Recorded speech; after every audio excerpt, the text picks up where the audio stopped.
ఆప్ MP Swathi Maliwal తనపై జరిగిన దాడి మీద మరోసారి సంచలన వ్యాఖ్యలు చేశారు. తనపై బిభవ్ కుమార్ దాడి చేసిన సమయంలో సీఎం అరవింద్ కేజ్రీవాల్ ఇంట్లోనే ఉన్నారని, ఈ దాడి విషయంలో తాను ఎవరికి క్లీన్ చిట్ ఇవ్వదలుచుకోలేదన్నారు.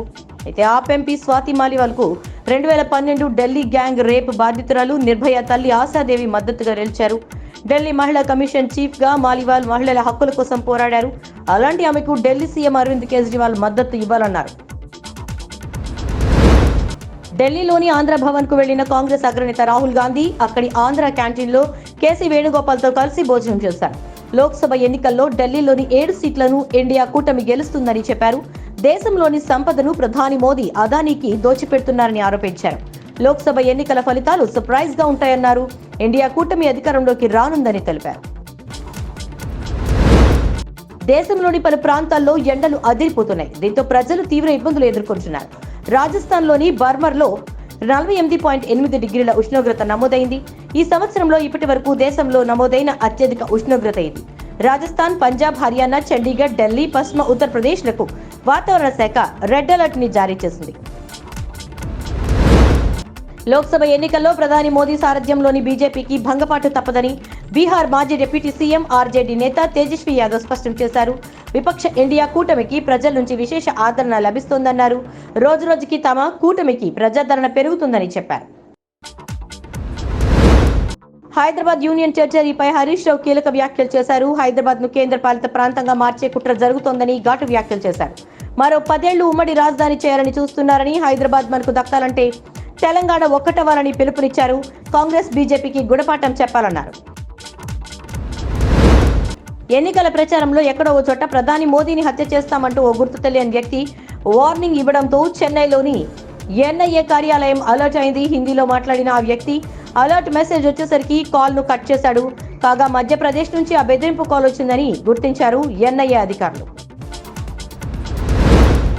బంగాళాఖాతంలో కొనసాగుతున్న అల్పపీడనం మరింత బలపడుతోందని, అది తీవ్ర తుఫానుగా మారే ఆదివారం సాయంత్రానికి పశ్చిమ బెంగాల్, బంగ్లాదేశ్ మధ్య తీరం దాటే అవకాశం ఉందని భారత వాతావరణ శాఖ ప్రకటించింది.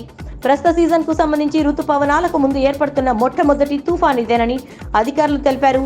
హిందూ మహాసముద్రంలో ఏర్పడే తుఫాన్లను పెట్టే పేర్ల క్రమంలో ప్రస్తుతం ఉన్న పేరు రెమెల్. ఈ పేరునే తుఫానుకు పెట్టినట్టు చెప్పారు. సీనియర్ ఐపీఎస్ అధికారి ఏబీ వెంకటేశ్వరరావు సస్పెన్షన్ రద్దు నిలిపివేత పిటిషన్పై హైకోర్టు తీర్పు రిజర్వ్ చేసింది. ఆయన్ను సస్పెండ్ చేస్తూ రాష్ట్ర ప్రభుత్వం తీసుకున్న నిర్ణయాన్ని తప్పుపడుతూ 8న క్యాట్ ఉత్తర్వులు ఇచ్చింది. క్యాట్ ఆదేశాలను సవాల్ చేస్తూ రాష్ట్ర ప్రభుత్వ ప్రధాన కార్యదర్శి హైకోర్టులో వ్యాజ్యం వేశారు. దీనిపై విచారణ జరిపిన హైకోర్టు తీర్పును రిజర్వ్ చేసింది.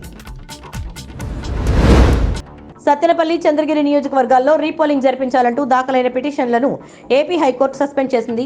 ఇక ఆ 2 నియోజకవర్గాల్లో రీపోలింగ్ అవకాశాలు లేవని తేలిపోయింది. పల్నాడులో ఎన్నికల వేళ గొడవలు జరిగాయన్న విషయం తెలిసిందే. అలాగే సత్తెనపల్లిలో టీడీపీ రిగ్గింగ్ చేసిందని ఆరోపించారు మంత్రి అంబటి రాంబాబు. 4 పోలింగ్ కేంద్రాల్లో అక్రమాలు జరిగాయని, అందుకే ఆ ప్రాంతాల్లో రీపోలింగ్ జరిపించాలని ఆయన ఎన్నికల కమిషన్ ని కోరుతూ ఏపీ హైకోర్టుని ఆశ్రయించారు. అయితే అంబటి పిటిషన్ ని హైకోర్టు డిస్మిస్ చేసింది. చంద్రగిరిలో రీపోలింగ్ నిర్వహించాలని వైసీపీ అభ్యర్థి మోహిత్ రెడ్డి హైకోర్టులో పిటిషన్ దాఖలు చేశారు. దాన్ని కూడా డిస్మిస్ చేసింది కోర్టు. ఎన్నికల తర్వాత ప్రెస్ మీట్ నిర్వహించిన ఏపీ సీఈఓ ముఖేష్ కుమార్ మీనా ఎక్కడా రీపోలింగ్ జరపాల్సిన అవసరం లేదని చెప్పారు. ఇప్పుడు హైకోర్టు కూడా రీపోలింగ్ కి అవకాశం లేకుండా ఆయా పిటిషన్లను డిస్మిస్ చేసింది.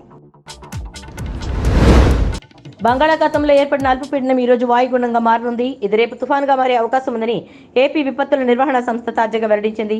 ఈ కారణంగా ఈ రోజు అల్లూరి, మన్యం, కాకినాడ, కోనసీమ, ఏలూరు, ఎన్టీఆర్, సత్యసాయి జిల్లాల్లో పిడుగులతో కూడిన వర్షాలు కురుస్తాయని వాతావరణ శాఖ పేర్కొంది.